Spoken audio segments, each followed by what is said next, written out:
In the deepest corners of the Site-02 facility, there lies a gallery of Euclid and safe-level SCP subjects, a place with walls that are a shade of white paler than the lab coats the researchers wear, and a place so devoid of color, no one in a bright orange jumpsuit could ever escape. Welcome to the Light Containment Zone.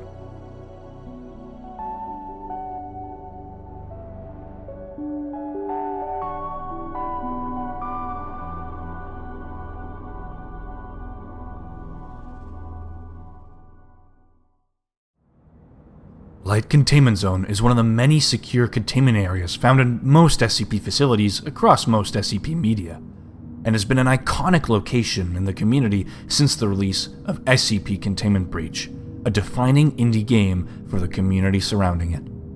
The SCP Wiki did have loose mentions of differing sectors or zones in some of the very early articles, none specifically stating what the zones were like.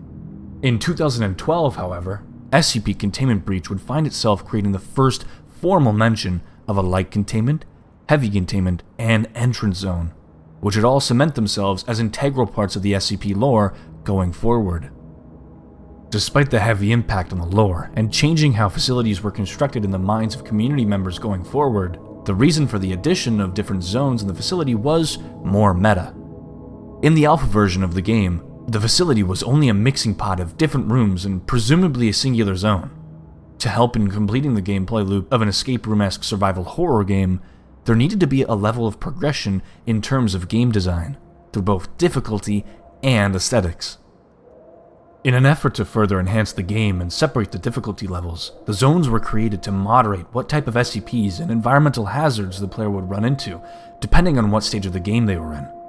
The addition of these zones would add a sense of reward to the player as well. For each zone they passed, they got closer to escaping the maze-like facility. Something interesting of note that is seen in the evolution of this game is how rooms from the alpha build of the game can be seen in different zones post-release. For example, this gassed room that is now in Heavy Containment Room, or this office that's found exclusively in the entrance zone. In most cases, players will only run into safe and Euclid-level SCP subjects when in the starting area of Light Containment Zone, most notably SCP-173.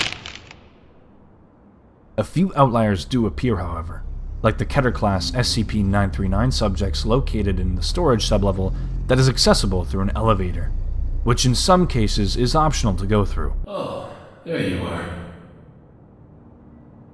Regardless, the challenges provided in the Light Containment Zone provide a soft tutorial to the player, as the game only grows in difficulty as the gameplay progresses into Heavy Containment Zone.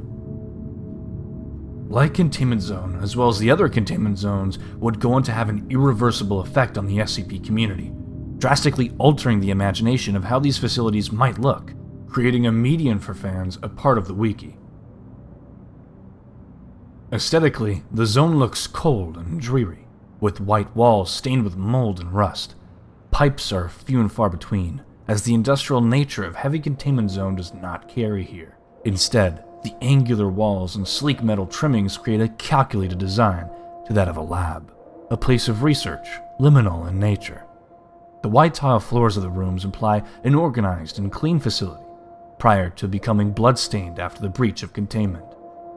With the SCPs out of their chambers, roaming free and killing anything in sight, the Light Containment Zone is now a desolate maze, with the droning sounds of the facility settling, or shaking.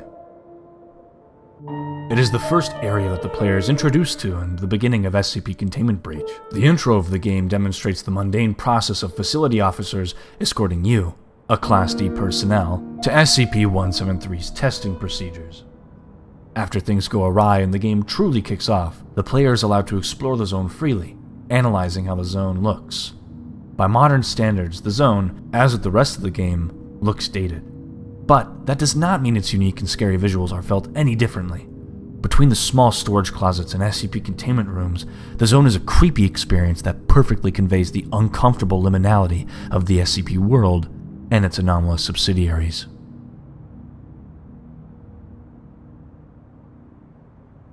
As said time and time again, the impact of this game would leave major marks on the community, spiraling into the creation of the subject of today's video, SCP Secret Laboratory. So, how did SCP Secret Lab carry over the iconic zone from SCP Containment Breach? Well, in the earliest accessible versions of the game, under the pre-release phase, Light Containment Zone had a very unique look to it. Despite using the same assets, textures, and room types, the zone had been drastically simplified. The Class D cells only had one side with doors, and the 4-way intersections were incredibly open. The 3-way intersections also received odd changes, such as the ceiling being lowered by a large margin and glass on the wall protecting various pipes. These aesthetic choices were not present in the original game and seem to have just been testing environments that Hubert Motzka, the main developer of Secret Lab at the time, was trying out when first starting up development for SCP Secret Laboratory. All of these changes, however, would be completely scrapped by the time the game was fully released on Steam. With that, the zone was nearly identical to its Containment Breach counterpart. In contrast to Heavy Containment Zone, which had quite a few reworks in the pre-release versions of the game, Light Containment stayed relatively true to the depiction seen in Containment Breach, as many of the areas in the game were completely reused assets from the original game transferred into the game engine Unity. The same dreary pale walls and metal trimmings that fans of the series became familiar with now are trapped in once more, but this time with friends and foes controlled by actual people. This worked in the favor of the game, however, as it retained its horrific atmosphere and utilized the maze of halls perfectly. It was a terrifying experience in Light Containment Zone to see an SCP wrap around a corner and be chased throughout the zone, only to end up painting the white walls a deep red in the end.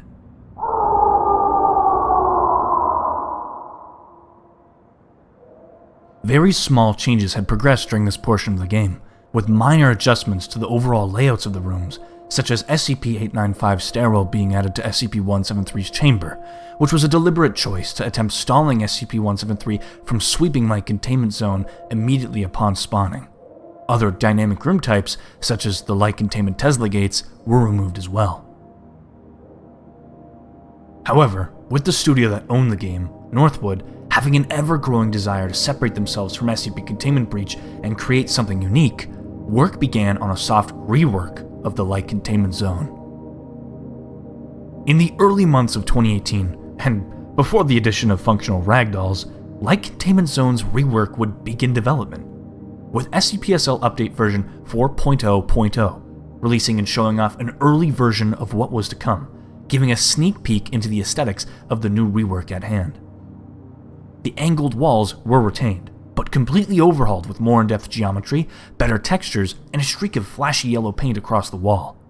The atmosphere of the room was completely altered, leaving behind the cold dreariness for a much brighter and futuristic look that would become iconic in the later years of the game.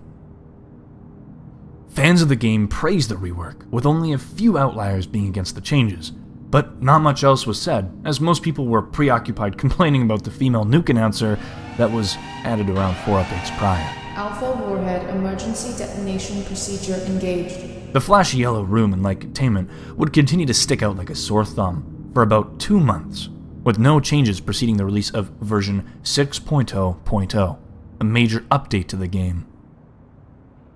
Version 6.0 released on the 27th of May, 2018. This update introduced huge changes to the game, modernizing it with the introduction of the Facility Guard role, removal and replacement of the sci-fi weaponry, and most notably for the subject of today's video, the Light Containment rework. In stark contrast to the more recent rework of Heavy Containment in version 14.0, Light Containment's rework was less of an overhaul and more so a direct remaster of previous assets, with gameplay staying relatively identical coming from 5.1. Mostly serving aesthetic changes, 6.0 shows the removal of the flashy yellow color scheme previously observed. The reason for this being a comment in the 4.0.0 Steam post regarding the yellow paint that claimed it looked similar to SCP Unity's Light Containment Zone.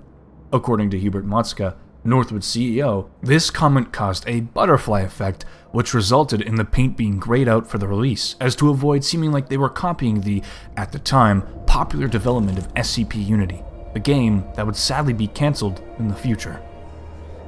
Along with the new overhauls done to the aesthetics of the zone, other neat additions could be seen, such as the new dynamic text above the doors that communicated to the player what room was ahead. This addition was small, but helped alleviate the door-to-door gameplay, making the zone feel slightly less maze-like overall. The community response to Update 6.0.0 was mostly positive towards the reworked zone, with the update's main issues being many instances of crashing and invisible items. And while many missed the old look of the old Light Containment Zone, the community seemed more than happy with the new changes. The update was quickly polished in version 6.2, with most bugs being ironed out and fixed, as well as some very useful updates to optimizations that doubled some people's frame counts. Light Containment Zone would receive few changes going forward, with only 2 rooms having major changes. In Update 9.0, commonly known as Mega Patch 2, the plant room had one side closed off to incorporate the addition of SCP pedestals and other lockers, replacing it with a small closet where these new loot spawns could be found.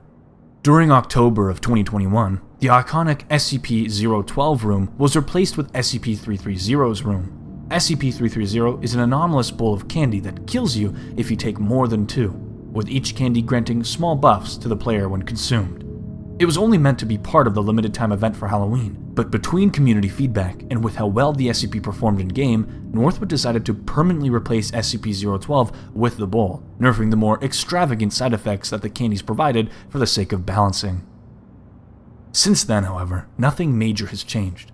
Ever since 2019, Light Containment Zone has stayed relatively the same in SCP-SL, with the only notable changes being incredibly small ones done in 13.0 and 14.0, which added new light fixtures for the Unity 2021 lighting overhaul and opened up some of the stalls in Washing Closet 00.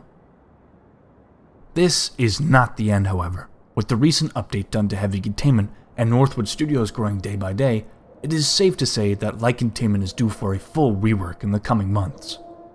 As Northwood finishes overhauling the game into their own unique image, some of the studio members have expressed a Light Containment rework coming that will hopefully address some of the glaring issues rooted with the earlier parts of the game, such as SCP-914 dependency or the leftover containment breach assets found in some of the rooms to this day. SCP Secret Laboratory is a game with rich history, so if you would like to see more of these types of videos, please support the channel by subscribing and liking the video, and feel free to comment ideas for upcoming videos. I may do a video on the history of Heavy Containment Zone, looking into its transformation from containment breach to its post-overhaul polish. If you want to see that, comment 14.0 down below. Have a good morning, day, or night, and watch out for